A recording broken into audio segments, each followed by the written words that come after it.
And what it did was it was a way of kupuna grounding me or regrounding me. This experience kind of went light my fire in and gave me engaged me some more oomph to continue to do the work that I do.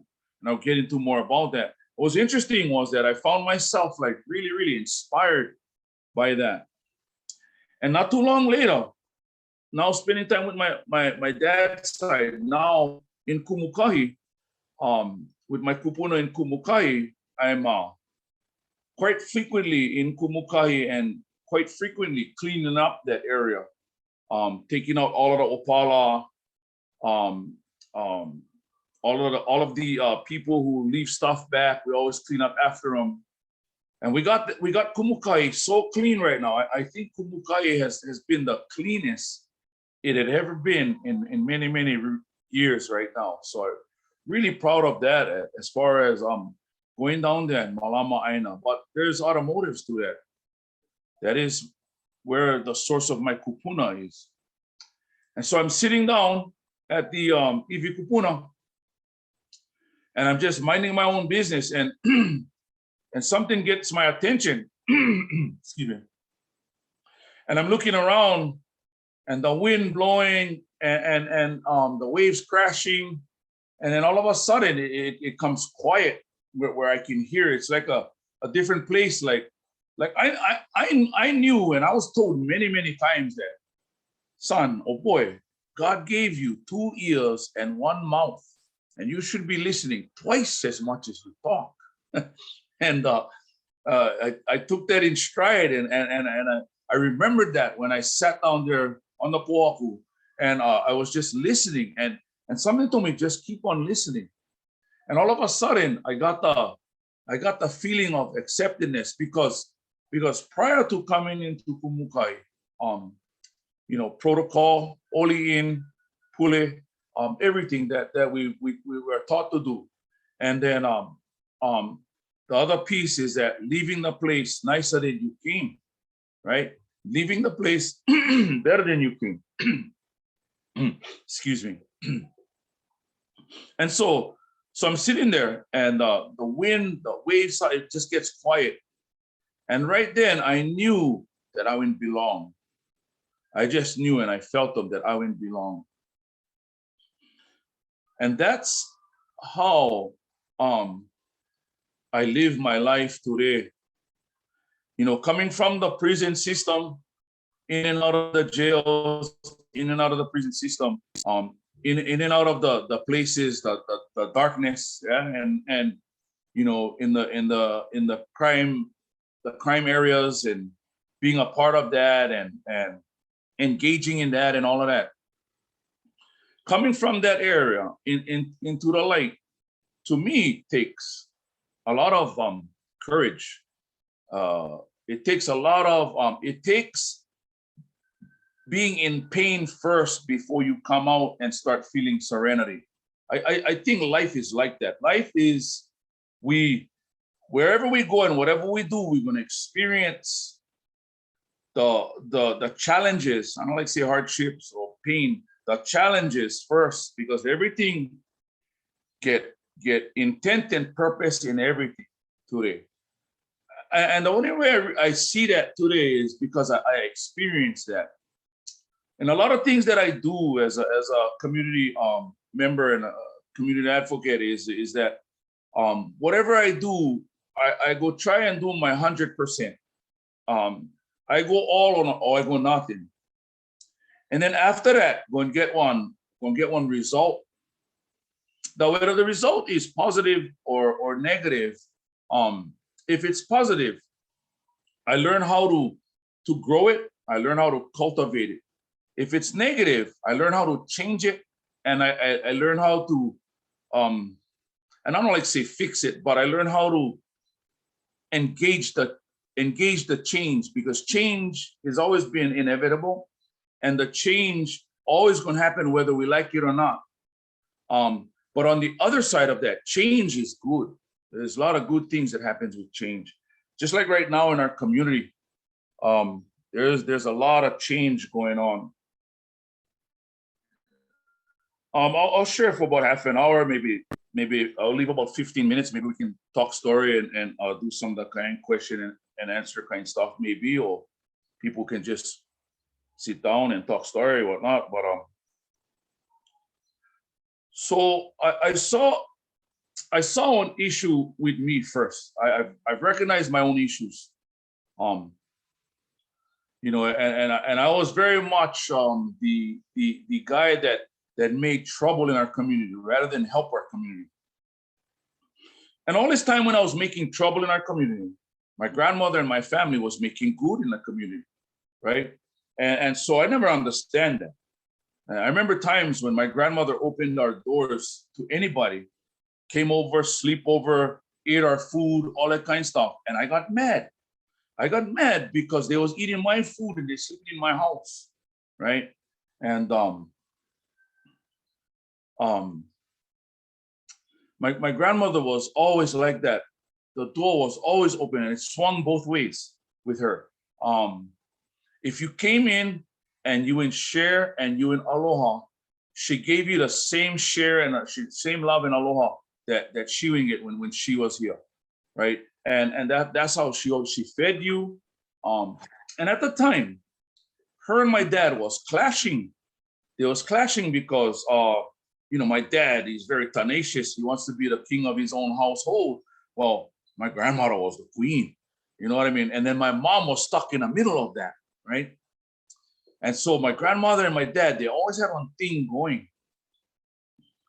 And so when I came into this world, I was the only son, the first son anyway. And so that meant a lot in our family and with my dad, because then my dad thought, okay, now I get mana, I get power now in this family. I get the son, I get the one that neutralizer.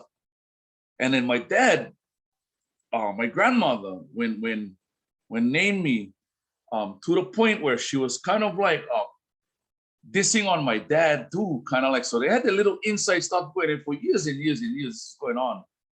But I was the equalizer. I came in and I grew up, I was the baby, I was a spoiled brat, everything. And I was the equalizer between them two, right? And I don't forget the day when I came home one day and they was arguing. And as soon as I came home, and I was in my teenage years and I was doing any kind of, and as soon as I came home and I walked in the room, the arguing went stop.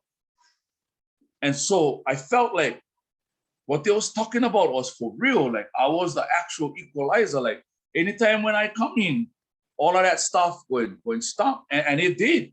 It really did. And even to my even my grandmother in her passing and my dad in his passing, we talked about that. We talked about that. So right from the get-go, I felt special. I felt privileged. I felt like I could do things. I felt like with my dad's tenacity that I work hard for what I get and then I'll get it. And it's true that's how my dad operated and that's how I operate today. I work hard. I be as true to myself as I can. And then I help others because that's what my grandmother taught me, to continue to help others. The two times when we help others, when we like and when we don't like, because there's a lot of times when we don't like, right? So at the time, I had to find my niche. I was screwing up. I was in and out of the jails. I wasn't holding down jobs. I was stealing from my family, taking my mom's car and joyriding and all this kind of stuff, taking my dad's cigarettes and all this kind of stuff. And I think at some point, my dad and my family kind of gave up on me too, because they saw me just heading on the wrong direction. And so when I figured that out, I just started to run even further. And as a young man, I ditched home and all of that stuff. And I wasn't even around. But at the time, my grandmother was getting sick. She was getting older.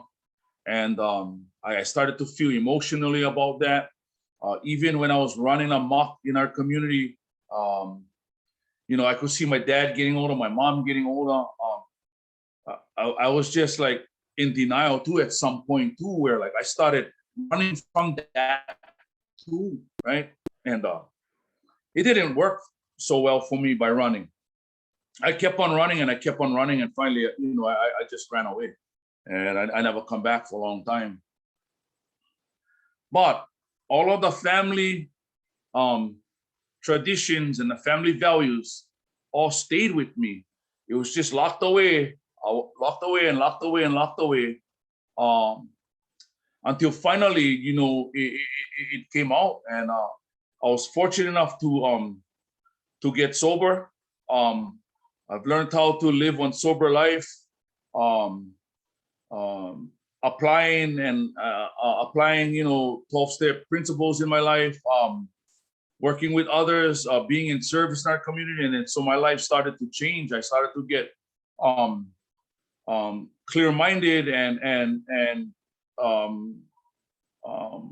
focused and career-driven.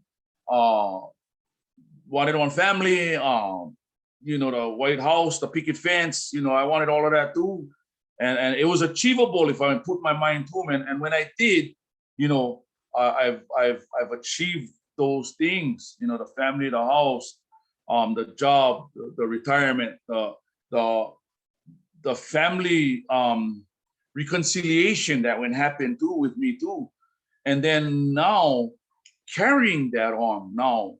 In all over Moku Okiawe.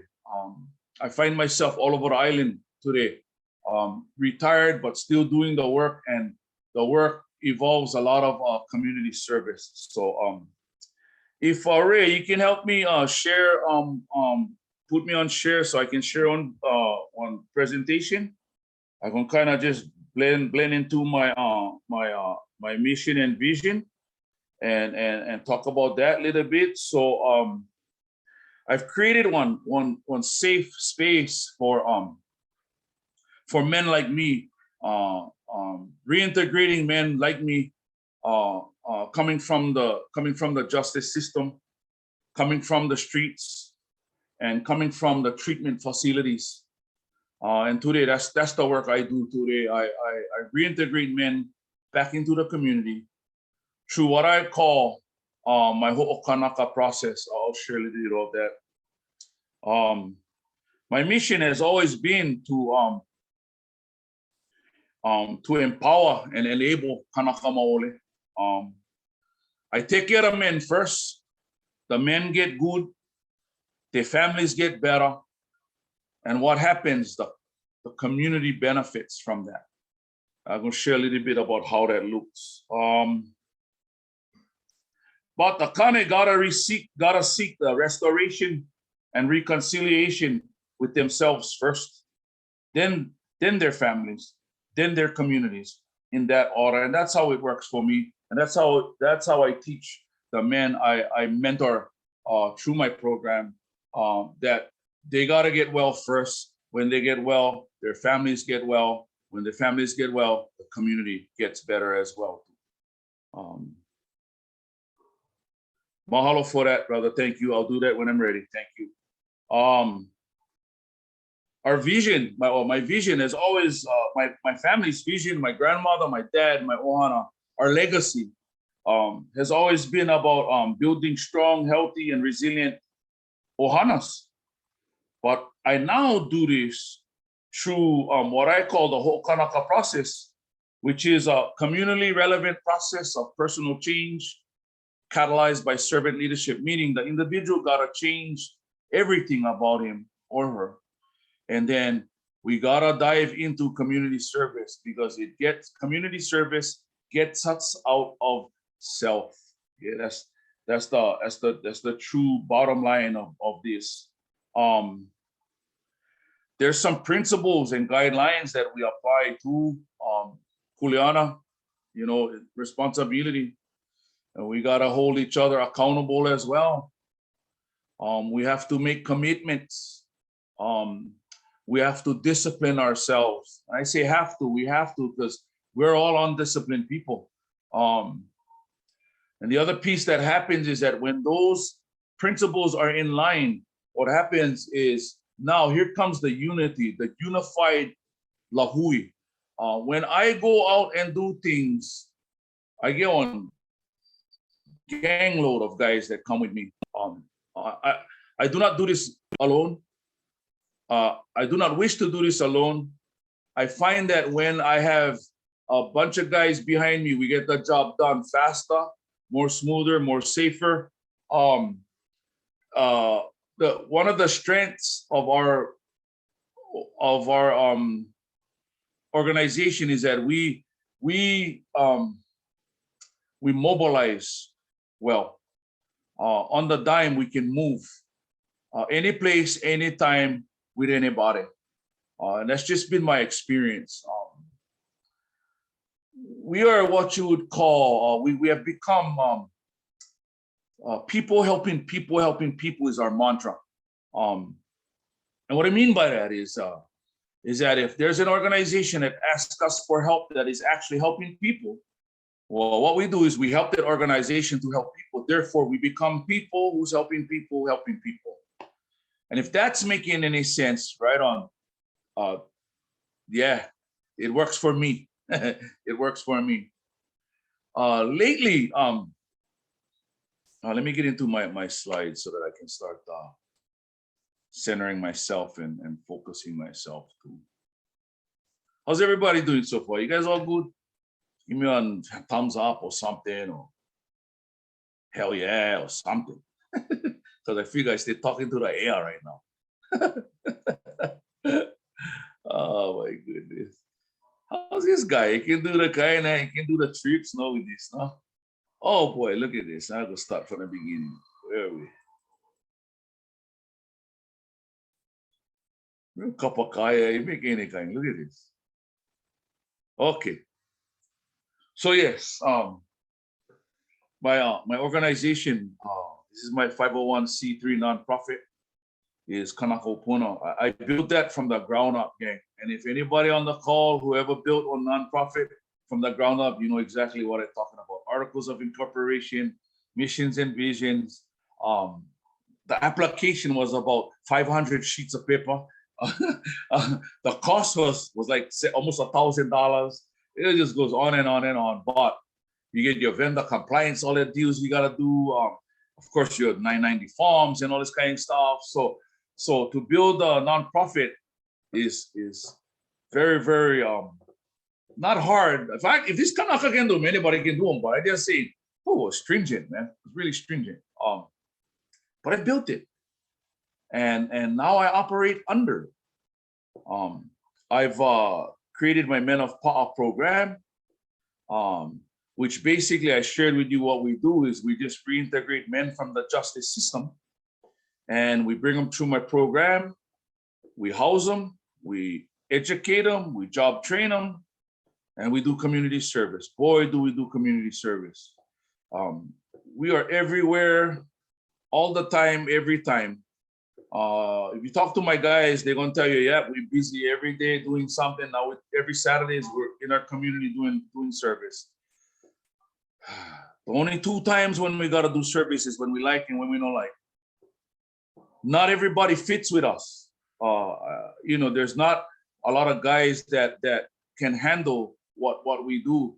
It's about commitment. It's about kuleana, responsibility. It's about accountability. It's about discipline. It's on discipline. This life that we live today is on discipline. Not everybody will get up 4 o'clock in the morning, come to my house, pack up all gear, and then end up down maybe Kalualu, Miloligi, or Ho'okena and going picking up somebody else's rubbish. Not everybody will do that. But we go do them. We go do them because we found out that there's joy in service, but there's joy mostly in the journey to get there. And that's, I think, what I'm trying to pass on today is finding a passion in what you do, because we're all doing something on this call. We all get our own, kuleana. We get our own, strengths, weaknesses, opportunities, and threats. We all have that, right? But how do we how do we find the one that our niche, and then how do we cultivate that, and then how do we turn it into our own narrative at the same time that we control that narrative? Yeah, that's my goal, is that I find myself that I control my own narratives, right? I make the story. There's nobody else going to come into my organization and tell me how to write my story. My story is written already. What you need to do if you come work with me, and you come work with me, is you're gonna have to find a way to work with me, and I will do the same as well too. So my program is the Men of Pa, which basically is, restoration. My 3 R's, I call them: recovery, restoration, and reconciliation. In the community aspect, I've learned how to turn this around and learn how to do what we call AINA-based recovery and AINA-based stewardship. To me, everything belongs to the AINA. AINA can get along with or without us. We need to make sure that we is Malama AINA, we is Aloha AINA, and however that looks. Because AINA, that which feeds, right? AINA gives us everything we need. Everything we need, AINA gives us, right? And AINA is connected to the Kai. So therefore, there's the team right there. There's the symbiotic relationship. And if there's any kind of symbiotic relationship that we have, that we must incorporate us into AINA and Makai, and of course the elements as well, right? So I always travel back to the beginning. For me, this is my beginning. This is Kumukai. This one day I brought students from Washington University. We first did one project at my base of operations, my Hale. We went Kaluamea first. We did a 2-day event with that. From A to Z, before A and after Z. And then we turned around and we capped it off with one Huakai down to Kumukai. And what we did there was we identified the native plants. We talked story about the existing lava flow. Informed them about the true essence of Kumukai on its beginning, of how it is our beginning of everything. How is it a resource, Vahipana, that we must protect, especially with our EV Kupuna, as well as all of our cultural sites that's in that area, and of course all of our mo'olelos as well too. So that's kind of like just a little piece of transitioning from when the man gets good, his family gets better, the community benefits. Because now here we are benefiting these kids from Washington. To me, who has more love for AINA than some of our local kids. And we must change that. We gotta change that, Genge. Whoever's on this call and you guys working with kids, you know what I'm talking about. We gotta change that view, that narrative. We have to. Okay. Moving on. Let me see what I get next. Oh, okay. Let me see. As you can see, I just having fun with this. There again, our overview, our mantra, our people helping people. Some of our projects, our environmental AINA cleanup projects. This one partnering with county and state agencies, and then of course partnering with different help groups, BISAC, the kids from the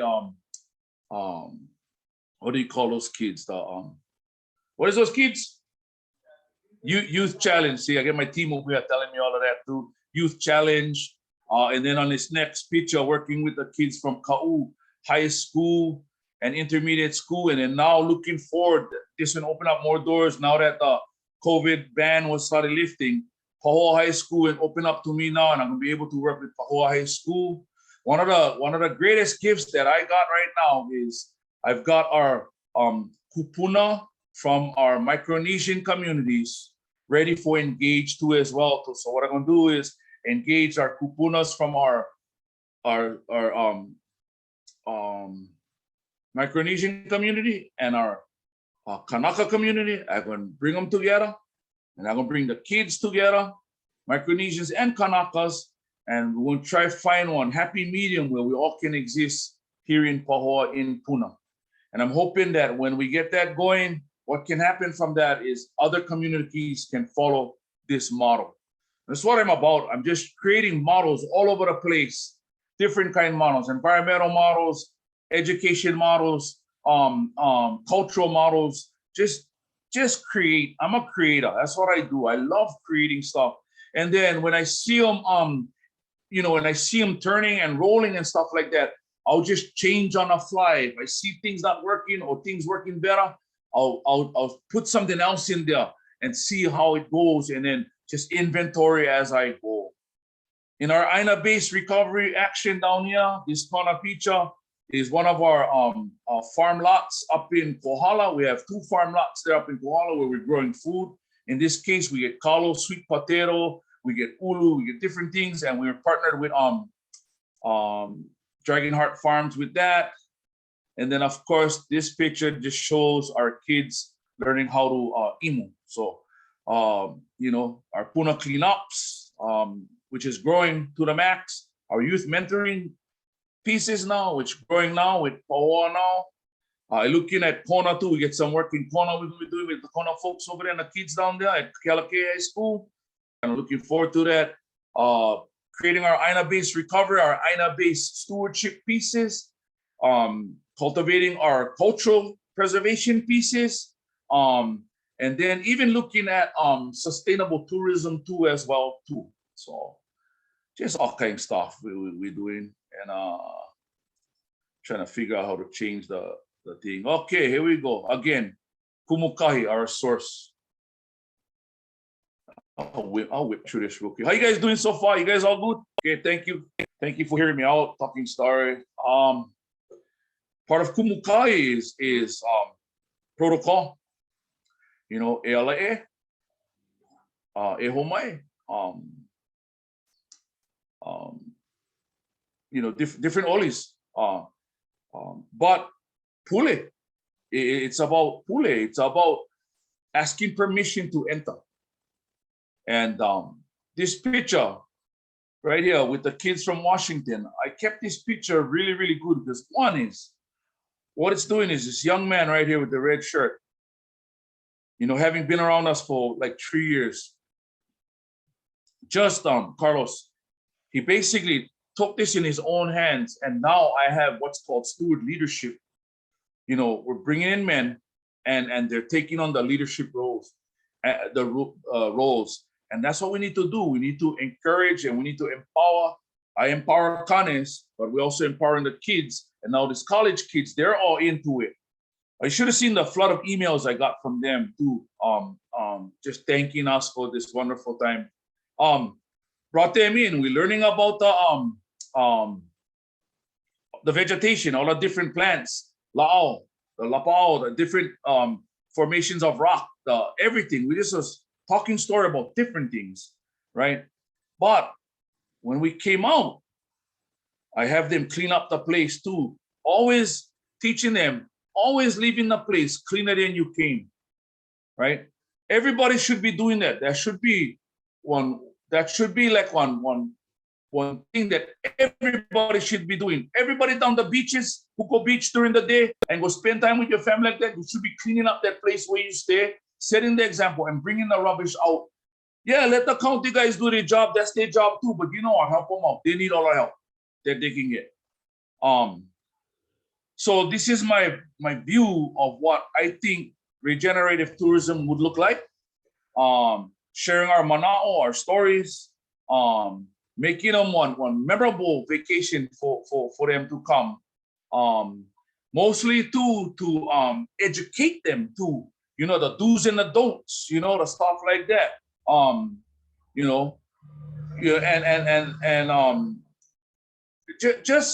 Just feeding them all of this different kind of cultural information, environmental information, just giving them as much of us that we can, with the expectations of them taking them home and spreading that language around, that narrative to whoever's coming to after.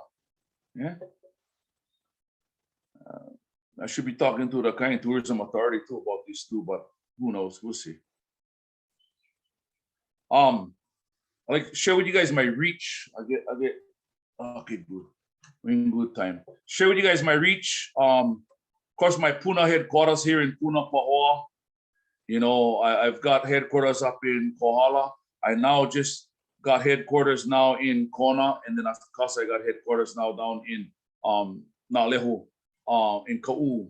And from these areas, I'm able to stage myself in the different areas that we work. Say like when we stay in Kona, I'm able to go to Kaloko and help with the fish farm there. I'm the local Ia there, and do some other community work with QOT there too as well too. Obviously, up and down Hamakua Coast are partnerships with the Kanaka Ole Foundation, and you know, taking care of the Aina down there, which in return allows us to stay down there and take care of our own Aina as well too. My family Ohana Aina, which is Una Kialoha Aina, and now developing and growing kalo in the real near future at that site too. You know, and just getting that, you know, place ready for actually plant kalo is an whole trip too, because we don't live there. We live here. So I gotta find areas that I can stage myself, sleep over, stage myself, sleep over, stage myself, sleep over. Same thing over here, stage myself, sleep over, so we can do the work. We can continue to do the work, and we can do on 3-day or on 2-day work, however that looks like. Yeah. Kohala District, Hamakua, South Kohala, North Kohala. We got a cool project down Miloli'i that we work with Roots and Rise Horticulture, and we go help them propagate and malama mamaki.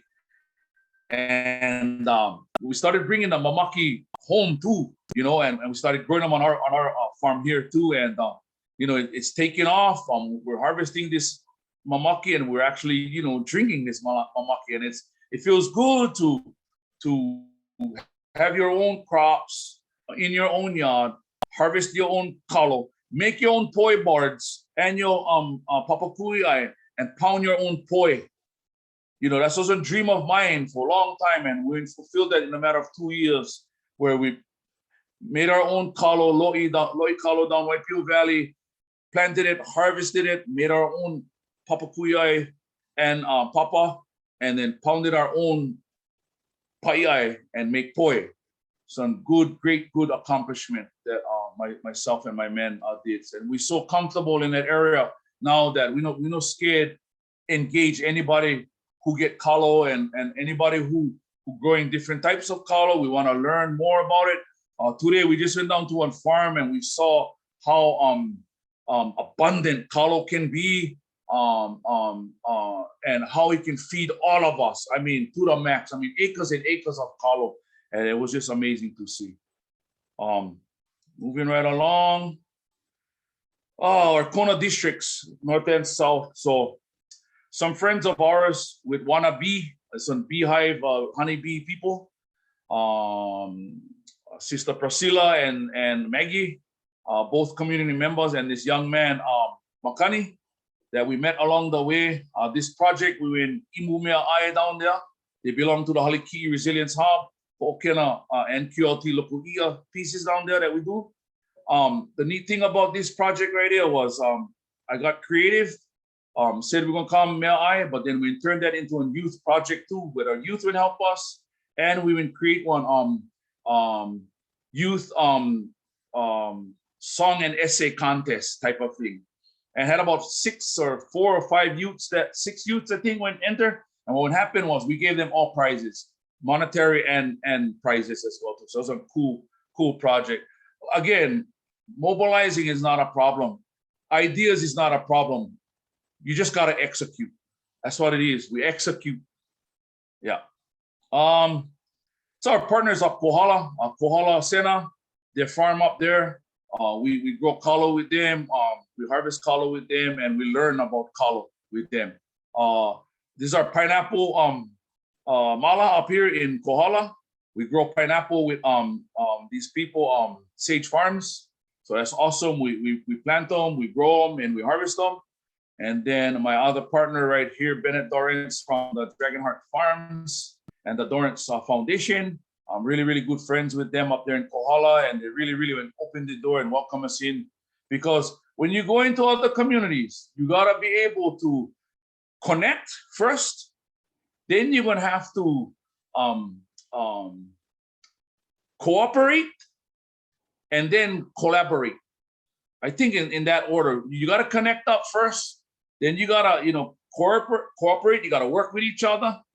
You gotta connect up first, you gotta cooperate with each other, and then you collaborate, then you work together. That's what I'm trying to say. I just been learning that this morning, so that was hard for say that one right there. But it's all good. So moving right along. Okay. All right. In about 3 minutes, we're gonna open them up for questions, if get whatever. Here's our whole Kanaka process: culturally rooted, community relevant process of personal change catalyzed by servant leadership. What this does is it makes the Kane get good. Look, he smile. The bugger stay smiling. And even if he had his mask on, you could see the smile right through the mask. These kids are smiling, right? The wife is smiling because the Kane stay good. The family got better from the Kane getting good. What? The community will benefit because this whole piece right here stay inside the community, picking up rubbish in our Adopt the Highway program. This is our Imumea project down in Hokena. Hokena get issues in itself too. They get all kind of people trespassing. They get a lot of overload of tourism going down there too. So we're going to try to see and go down there shortly to help with the community there and see how we can help them, fix some of those things. When the Kane gets good, the Ohana gets better. And then when the Ohana gets better, the community thrives. That's my motto. That's my message. This is why I do what I do. Everything that I do is I reflect back to the kupuna. My kupuna Catherine Kamalukukui, Kamaka Vahine, Mauna Kea. Again, her, you took that right off the website, Huli Kalima Iluna, Pololi Ka Opu, Huli Kalima Ilalo Piha Ka Opu. When your hands facing up, you lazy, stomach empty. When your hands facing down, you working, you planting, you growing food, you growing people, and full your stomach. Yeah. I mean, simple kind of stuff like that. The Kupuna always said, there was a time when this wasn't even in my vocabulary, but today I live this. I live this motto or mo'olelo of my grandmother. I just adore her and who she was, because she the one when really set me up for success. And the other thing that's happening too is that I believe in kupuna alignment.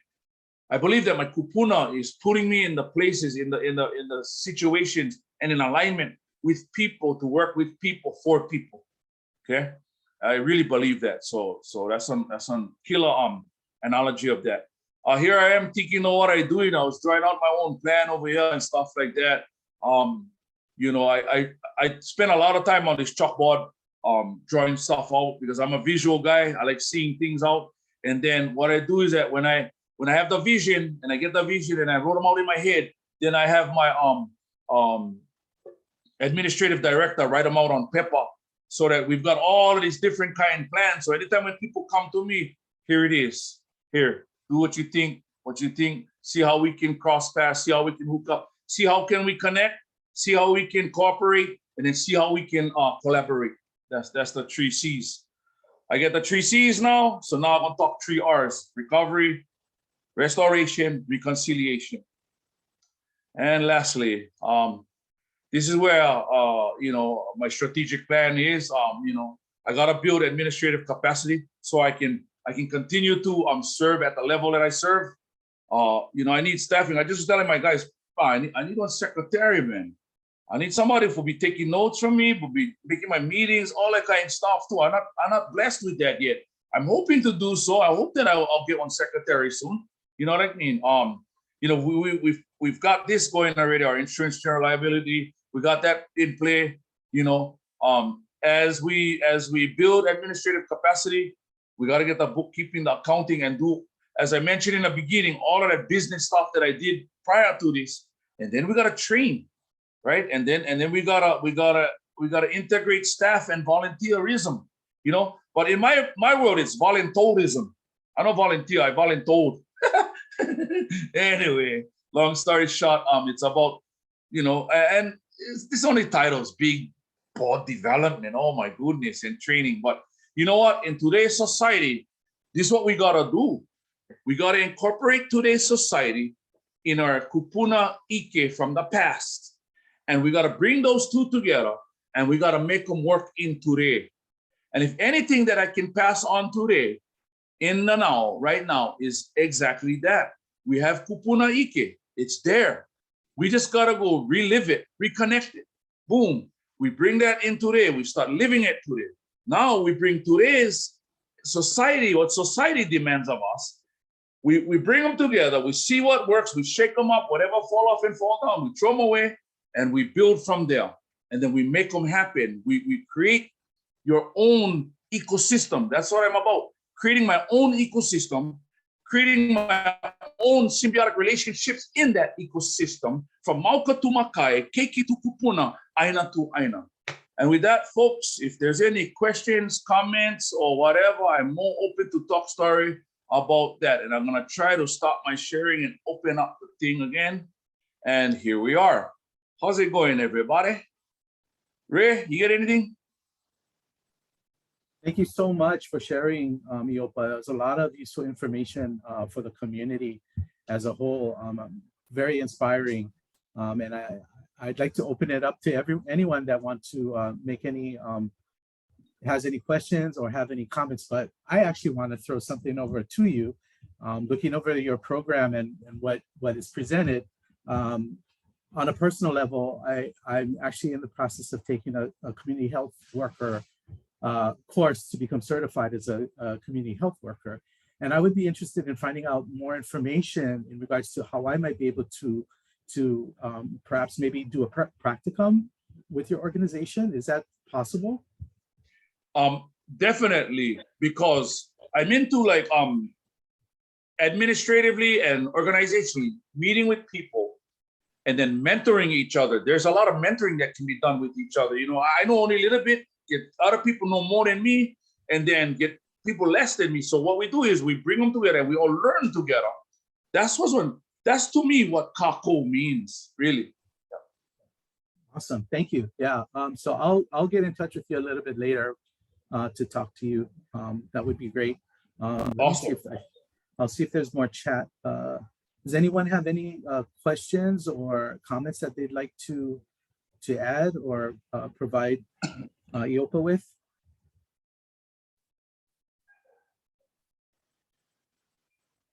I won't call on people. Ann, how you doing, Ann? Let's talk story. Ann, are you with us? There you go. Aloha, Iopa. Yes, I'm here. I have two friends with me. We've all been listening intently, and we're looking forward to connecting with you tomorrow. We all froze up. Oh, there you are. Moving. Can we come out and see you when you're working and help out and talk story? Yes, please do. Jump on. Okay. Mahalo. Who is this talking story to me? Kelana Hope. I see posting up all kinds of stuff. Who is this? M. Kelana. Please share with us. Oh, I think I know who this is. M. Kelana Holt. Please share with us. I know you can hear me. And if you're shy, that's okay. They're probably talking. Don't realize they're muted. Okay. How's about Isabel Corta? Hi. Hi. Aloha. Aloha. Yeah, thank you so much for this. This was so inspiring, and I'm just so grateful for all the work that you're doing and curious to see how we can support you. My organization, the Greenville Conservancy, we're also doing work with teens and elders in the community and trying to share the resources and the skills that we have as trauma therapists. And yeah, I just would love to connect more. I feel really, really grateful that you're here and that your team is in the community doing the work that you're doing. This was a great share today. Well, thank you. Thank you. Yes, I look forward to connecting up. I guess through the that place where we communicate, we can talk story there too. Yeah. Yeah, I'll go great. ahead and send you a message when this share is over through your page, and we can connect that way. Okay. Hui, Ine. Hi, brother. Aloha, aloha, kaua. I'm sitting here with my mom, just listening to you. She's from the Keaulana Ohana, from Nanakuli. And of course, we knew your tutu growing up, and so what an amazing thing you are doing out there. I know that Tutu would be very proud of what you've accomplished and what you continue to do. I too believe in the philosophy of making sure our Kanaka are strong Yes. and able to kokua de ohana and take care of the children. And so I just want to commend you for your efforts in Puna. I share the aloha of my family. Uncle Buffalo Keaulana says aloha too.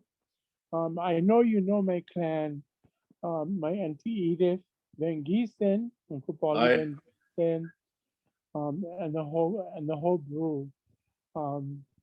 But I'm so thankful to have had the opportunity to hear you speak today. A friend of mine told me that that this was happening, and so I'm so happy I caught you. Anyway, your tutu would be very proud. I think you have family in Texas as well. So Yes. um, I I've met them many times, and so um, spreading the Mauna Kea mana'o and knowledge and ike goes beyond Hawaii, and so proud of you to do what you do. Wishing you all the luck, Anakala. mahalo, Kala. Thank you so much. Thank you so much. Yes, Joanna is very, very close. At one time, we all was so close in Nanakula. I only could imagine now the generations and the different generations that's there now, and the more people that came in, kind of like not knowing each other now too. So mahalo, Anakala. Thank you so much for being here. Yiki. Carlos, you had a few things you'd like to share with us.